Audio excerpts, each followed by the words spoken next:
Graça e paz. Amados, nós estamos meditando no capítulo 5 de Mateus, em todo o Sermão do Monte. E hoje eu quero compartilhar com os irmãos o versículo 10, que é a oitava virtude, e diz assim a palavra: Bem-aventurados os perseguidos por causa da justiça, porque deles é o reino dos céus. Amém? Meu irmão, a perseguição é uma das adversidades que podemos passar durante nossa caminhada rumo ao céu. Não podemos esquecer que a cruz, ela vem antes da coroa, e que a luta, ela vem antes da vitória. Então nós que somos servos do Senhor, nós vamos passar por perseguições em nossa caminhada. Agora, o que é ser perseguido, meu irmão? É ser prejudicado por alguém, é ser impedido de fazer alguma coisa, intimidado, proibido, constrangido, coagido, oprimido, agredido ou atormentado por alguém, através de ações, de comportamentos ou palavras. Isso que é ser perseguido. E todos que procuram viver de acordo com a palavra de Deus, por amor à justiça, vão sofrer algum tipo de perseguição. Lá em 2 Timóteo, no capítulo 3, no versículo 12, diz assim: Sim, e todos que desejam ter uma vida de devoção em Cristo Jesus sofrerão perseguições. Nós vivemos em um mundo caído e o mundo ele nos odeia, meu amado. Olha o que Jesus nos ensina. Se o mundo odeia vocês, saibam que antes de odiar vocês, odiou a mim. Se vocês fossem do mundo, o mundo amaria o que era seu. Mas vocês não são do mundo. Pelo contrário, eu dele os escolhi, e por isso o mundo odeia vocês. Lembre-se da palavra que eu disse a vocês: o servo não é maior do que seu senhor. Se perseguiram a mim, também perseguirão vocês. Se guardaram a minha palavra, também guardarão a palavra de vocês. O mundo aqui, meu amado, é um mundo sem Deus, organizado em oposição a Deus, e por esta razão está em oposição ao seu povo, o povo de Deus que somos nós. Agora deixa eu trazer um ensinamento para a sua vida. Em Mateus 10, no versículo 22, Jesus ele nos ensina que todos odiarão vocês por causa do meu nome. Aquele, porém, que ficar firme até o fim, esse será salvo. Aqueles, meu amado, que permanecem firmes até o fim, serão salvos e receberão a coroa da vida eterna. Amém? Aqueles que foram chamados para o amor, os que vivem no amor uns pelos outros, esses devem ao mesmo tempo saber com toda certeza de que vão viver num mundo de ódio. E é nesse mundo que nós vivemos. E Paulo, ele nos alerta em Filipenses capítulo 1, diz assim, o versículo 29 e 30, porque vocês receberam a graça de sofrer por Cristo, e não somente de crer nele, pois vocês têm o mesmo combate que viram em mim, e que agora estão ouvindo que continuo a ter. Paulo nos alerta, Paulo passou por todo esse sofrimento, mas Paulo venceu, meu amado. O mundo, ele detesta o nome de Cristo em nós. Ele nos odeia porque não conhecem a Deus, o Deus vivo, o Deus verdadeiro. E o pecado do mundo não é de ignorância não, mas de rejeição consciente.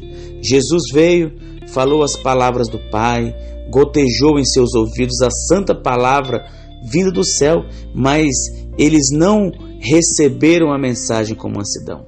Eles não receberam a mensagem de Jesus com amor.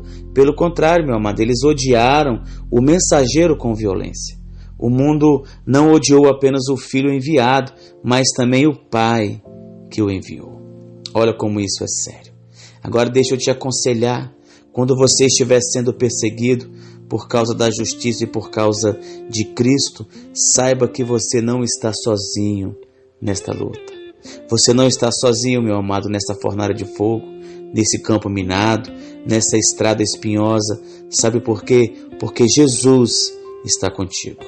Amém? E diante das provas, das tribulações e dos sofrimentos, nós precisamos levantar a cabeça e olhar para a recompensa final. A maior glória do céu é estarmos com Cristo para sempre, porque o sofrimento do tempo presente não pode ser comparado com as glórias por vir a serem reveladas em nós. Amém?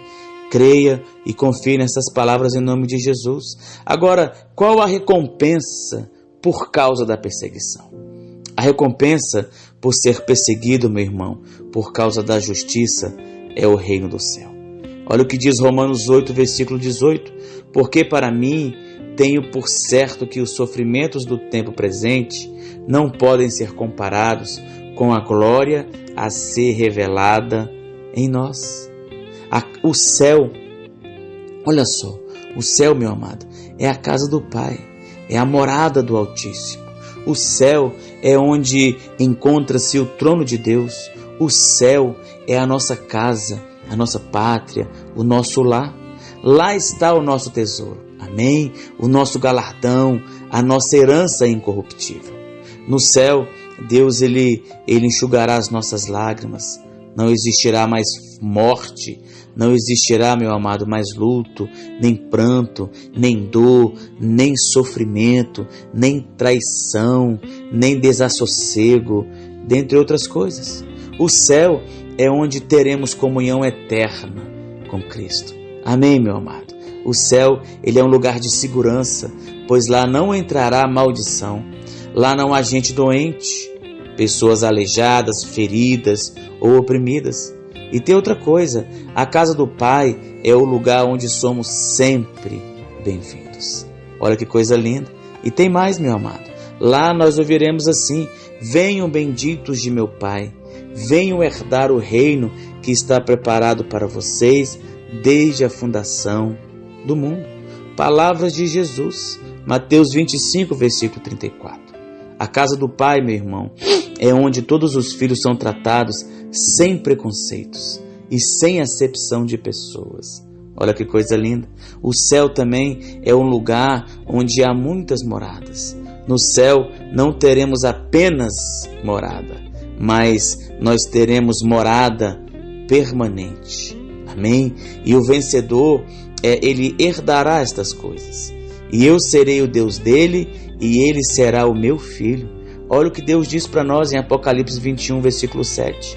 E nesta oitava bem-aventurança que aqui, é tão importante que Jesus, ele estende e amplia o ensinamento. Ele continua nos ensinando. Olha o que diz o versículo 11. Bem-aventurados são vocês, quando por minha causa os insultarem e os perseguirem, e mentindo disserem todo o mal contra vocês.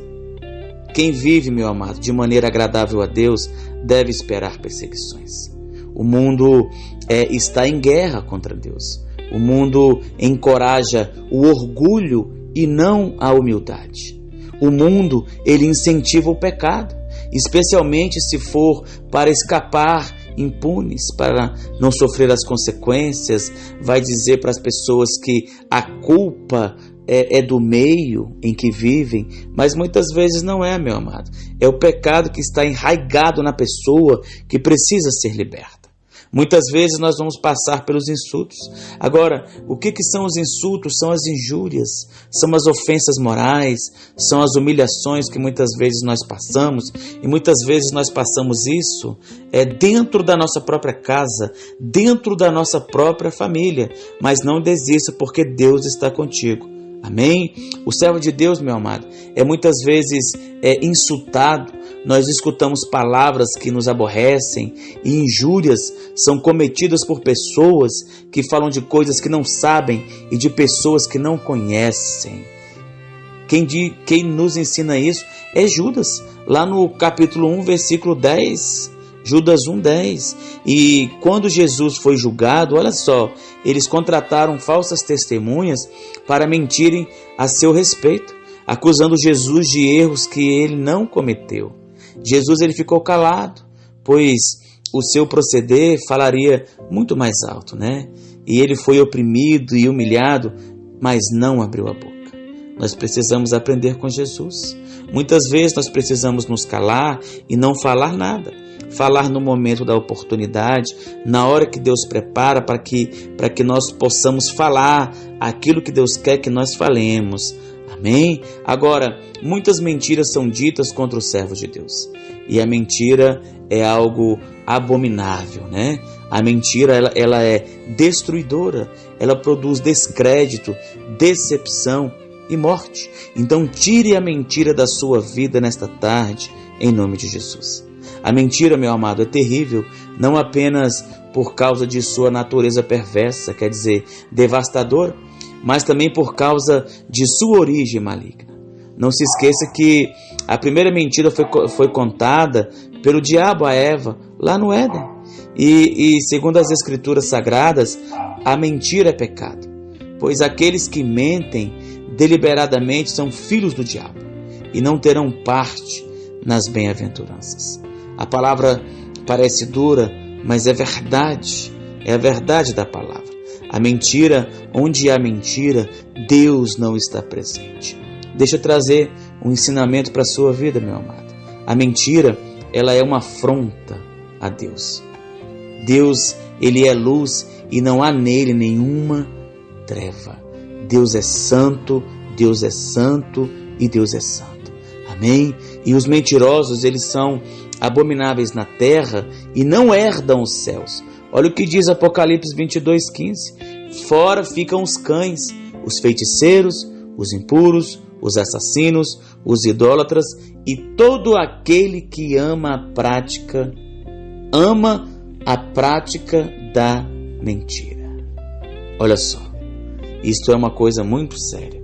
Muitas vezes a mentira está tão assim dentro da vida da pessoa que até ela se engana com as mentiras que ela diz. Então toda mentira precisa ser lançada fora em nome de Jesus. A palavra nos ensina que 6 coisas o Senhor Deus odeia e uma 7ª a sua alma detesta: testemunha falsa, que profere mentira, e o que semeia discórdia entre irmãos. Provérbios 6, meu amado, a partir do versículo 16. Nada fere mais o coração de Deus, meu irmão, do que uma pessoa viver causando intrigas, confusões, promovendo desavenças e provocando contendas entre irmãos. E isso precisa ser tirado do meio da sua casa, do meio da igreja que você congrega e da sua vida também. E Deus, ele não se agrada daqueles que vivem semeando contendas e mentiras. No versículo 12 de Mateus 5, Jesus, ele também nos encoraja. Olha o que diz aqui a palavra: alegrem-se e exultem, porque é grande a sua recompensa nos céus, pois assim perseguiram os profetas que viveram antes de vocês.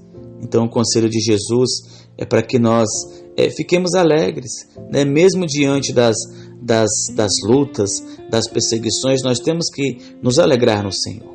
E Paulo também, ele aprendeu o que realmente importa na vida e nos ensina a viver pela fé. Olha o que ele nos diz lá em 2 Coríntios 4, a partir do versículo 16. Diz assim a palavra: por isso, não desanimamos. Pelo contrário, mesmo que o nosso ser exterior se desgaste, o nosso ser interior se renova dia a dia, porque a nossa leve e momentânea tribulação produz para nós um eterno peso de glória, acima de toda comparação, na medida em que não olhamos para as coisas que se veem, mas para as que não se veem, porque as coisas que se veem são temporais, mas as que não se veem são eternas. Amém? Meu amado irmão, então que você entenda que Deus está no controle da vida dos que creem em Jesus. E sempre haverá uma saída, sempre haverá um consolo até a vitória da ressurreição final. Amém? Que Deus te abençoe em nome de Jesus. E bem-aventurados os perseguidos por causa da justiça, porque deles é o reino dos céus. Amém?